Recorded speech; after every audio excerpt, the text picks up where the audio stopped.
तो आज के इस वीडियो में हम बात करने वाले हैं कि वो कौन सा शख्स है जिसको लेकर राजकुमार हिरानी आमिर खान के साथ और राजा मौली जूनियर एनटीआर के साथ फिल्म बनाना चाहते हैं। साथ ही हम बात करेंगे कि रणबीर कपूर की रामायण में रावण की पत्नी यानी मंदोदरी के रोल में किसे फाइनल किया गया है। साथ ही ये भी जानेंगे कि हेरा फेरी 3 फिर से क्यों बंद होने के कगार पर है और लास्ट में सितारे जमी को लेकर कंट्रोवर्सी पर भी बात करेंगे। तो चलिए शुरू करते हैं। इंडियन सिनेमा की जो पहली ईंट रखी गई थी उसके पीछे एक नाम था, दादा साहब फाल्के। अब उसी शख्स की जिंदगी को पर्दे पर उतारने की होड़ सी लग गई है। एक तरफ आमिर खान और राजकुमार हिरानी तो दूसरी तरफ जूनियर एनटीआर और राजा मौली। अब जो बात दिलचस्प है वो ये है कि आमिर हिरानी की टीम ने न सिर्फ रिसर्च किया बल्कि फाल्के जी के पोते से 3 साल तक लगातार संपर्क में रहे, हर पहलू में जानकारी ली, फैमिली को इन्वॉल्व किया और भरोसा जीता। और इतना ही नहीं, पोते ने खुद कहा कि ये प्रोजेक्ट सेफ हाथों में है और उन्होंने विद्या बालन का नाम भी सजेस्ट किया फाल्के जी की पत्नी के किरदार के लिए। अब बात राजा मौली की करें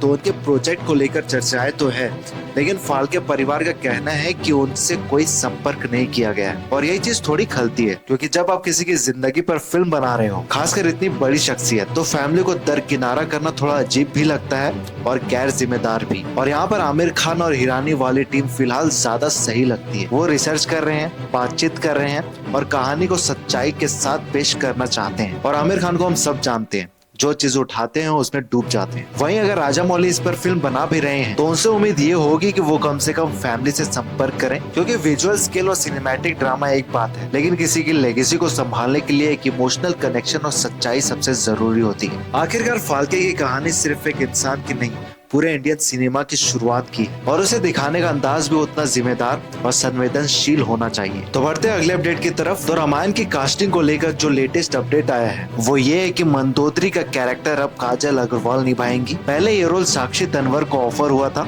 लेकिन उन्होंने कोई जवाब नहीं दिया और फिर काजल ने लुक टेस्ट दिया जो मेकर्स को पसंद आया और अब वो रावण यानी यश के अपोजिट स्क्रीन शेयर करेंगी पहली बार। अब देखो, ये जो प्रोजेक्ट है वो कोई नॉर्मल फिल्म नहीं है। रणबीर कपूर राम बने हैं, साई पल्लवी सीता, सनी देओल हनुमान, लारा दत्ता कैकेयी और अब काजल मंदोदरी। इस फिल्म को 2 पार्ट्स में बनाया जा रहा है। पहला 2026 की दिवाली पर रिलीज होगा तो दूसरा 2027 की दिवाली में आएगा। इस फिल्म के वीएफएक्स की बात करें तो वो हॉलीवुड स्टैंडर्ड का होने वाला है। डीएनईजी नाम की वही कंपनी इसमें काम कर रही है जिसने इंसेप्शन और ड्यून जैसे फिल्मों के विजुअल्स को एक अलग लेवल पर पहुंचा दिया था। अब जहां तक कास्टिंग को लेकर इसमें मेरी राय है तो काजल की कास्टिंग थोड़ी सरप्राइजिंग है। अब तक वो ऐसे कैरेक्टर्स में कम देखी है, लेकिन कनप्पा में पार्वती बनकर वो टेस्ट तो कर रही है। यस जैसे पावरफुल रावण के अपोजिट वो क्या एनर्जी लेकर आती है, ये देखना इंटरेस्टिंग होगा। और एक बात तो साफ है, ये फिल्म स्केल, कास्ट और विजन के मामले में शायद इंडियन सिनेमा के लिए एक बेंचमार्क सेट करने वाली है। बढ़ते हैं अगले अपडेट की तरफ। हेरा फेरी 3 को लेकर फिर से एक बुरी खबर सामने आई है और वो ये कि परेश रावल ने फिल्म छोड़ दी है और वजह क्रिएटिव डिफरेंसेस बताया जा रहा है। जबकि अभी कुछ ही वक्त पहले अक्षय कुमार ने अनाउंस किया था कि तीसरा पार्ट को प्रियदर्शन डायरेक्ट करेंगे, लेकिन अब रिपोर्ट्स और खुद परेश रावल की कंफर्मेशन के मुताबिक वो इस फिल्म का हिस्सा नहीं होंगे। देखो, बात यह है कि हेरा फेरी सीरीज में बाबू राव का किरदार सिर्फ एक रोल नहीं है बल्कि एक कल्ट इमोशनल बन चुका है।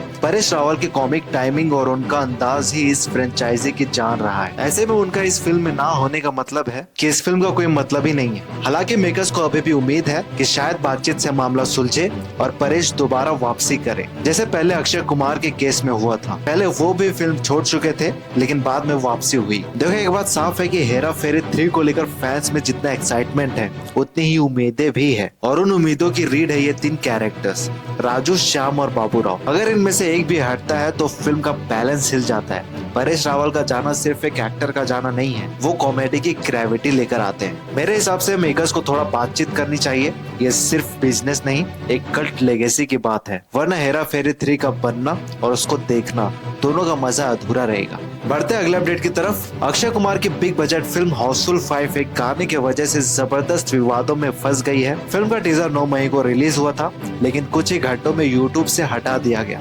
क्योंकि मो फ्यूजन स्टूडियो ने उस पर कॉपीराइट स्ट्राइक मार दी। विवाद गाने लाल परी को लेकर है जिसे योयो हनी सिंह ने बनाया था। अब ये खबरें सामने आ रही है कि मेकर्स को इसे गाने के लिए 3 बार अलग अलग कंपनियों से राइट्स खरीदने पड़े, दिनेश प्रोडक्शन, जी म्यूजिक और मो फ्यूजन से। लेकिन हनी सिंह के लिखित स्टेटमेंट के मुताबिक गाने के राइट्स उन्होंने पहले ही साजिद नाडियावाला को बेच दिए थे और इसी आधार पर साजिद ने अब मूव फ्यूजन और यूट्यूब पर 25-25 करोड़ का मुकदमा कर दिया है। उनका कहना है कि यूट्यूब ने बिना कुछ पूछे ही टीजर हटा दिया और अब वो चाहते हैं या तो यूट्यूब टीजर दोबारा अपलोड करे या फिर 25 करोड़ का हर्जाना दे। ये पूरा मामला बॉलीवुड के पावर प्ले और लापरवाह म्यूजिक राइट्स मैनेजमेंट की एक क्लासिक मिसाल बन चुका है। हाउसफुल 5 जैसी हाई प्रोफाइल फिल्म में गाने के राइट्स को लेकर इतना झोल होना ये साफ दिखाता है कि इंडस्ट्री में अब भी बहुत कुछ प्रोफेशनल नहीं है। हनी सिंह जैसे बड़े नाम से जुड़े गाने के लिए अगर मेकर्स को 3 बार राइट्स खरीदने पड़ रहे हैं तो या तो किसी ने डबल गेम खेला है या फिर पेपर वर्क बहुत ही ढीला किया गया है और यूट्यूब का बिना जानकारी दिए वीडियो हटाना भी गैर जिम्मेदाराना लगता है। बढ़ते अगले अपडेट की तरफ, आमिर खान के आने वाले फिल्म सितारे जमीन पर के ट्रेलर के बाद सोशल मीडिया पर फिर से बाइकॉट की मांग उठी है। इसी बीच आमिर खान प्रोडक्शन ने अचानक अपने सभी सोशल मीडिया अकाउंट्स की डीपी बदलकर तिरंगा झंडा लगा दिया, जिस पर लोगों ने तुरंत रिएक्ट किया। कुछ लोगों ने इसे डैमेज कंट्रोल कहा, मानो वो नेशनलिज्म का कोई कार्ड खेल रहे हैं ताकि विरोध शांत हो जाए। सोशल मीडिया पर ऐसे भी कमेंट्स आए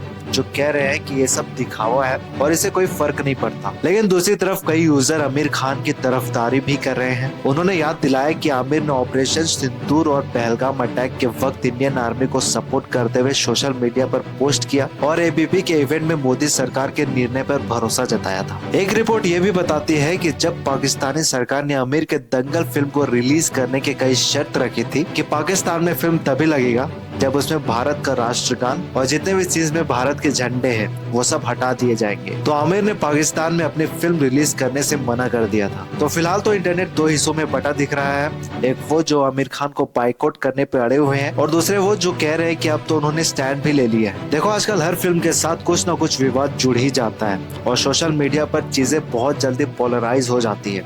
आमिर खान पहले भी ट्रोलिंग और बाइकआउट का शिकार हो चुके हैं, तो ये तिरंगे वाली डीपी वाकई थोड़ा डैमेज कंट्रोल जैसा लगता है। लेकिन सवाल ये उठता है कि क्या उसमें कुछ गलत है? अगर कोई व्यक्ति अपनी गलती समझकर या माहौल को देखते हुए राष्ट्रवाद दिखा रहा है तो उसे फेक कहे या पॉजिटिव स्टेप? मेरे हिसाब से अगर आमिर और उनकी टीम ने सच में आर्मी और देश के साथ खड़े होने के पोस्ट किए हैं जैसा कि रिपोर्ट्स कहती है, तो फिर उन्हें बार बार कटघरे में खड़ा करना भी सही नहीं होगा। हाँ, डीपी बदलना एक सिंबॉलिक कदम है, कोई बड़ी बात नहीं, लेकिन अगर उसके पीछे एक स्टैंड है तो हम सिर्फ शक के आधार पर उसे खारिज नहीं कर सकते। देखो इंसाफ तब होता है जब आप दोनों पहलू देखते हैं। आमिर की फिल्म को पसंद ना करना एक बात है, लेकिन हर बार उन्हें देशद्रोही ठहराना एक पैटर्न बन चुका है जो कि अब थोड़ा ज्यादा भी लगने लगा। अगर मैं अपनी बात करूं तो मैं उनके फिल्म को उसके कंटेंट के आधार पर जज करूंगा, डीपी के नहीं। बाकी लोगों की राय अलग हो सकती है और होनी भी चाहिए। तो आज यहीं तक रखते हैं। अगर आपको ये वीडियो पसंद आई है तो लाइक कर देना, चैनल को सब्सक्राइब कर लेना। मिलते हैं अगले वीडियो में।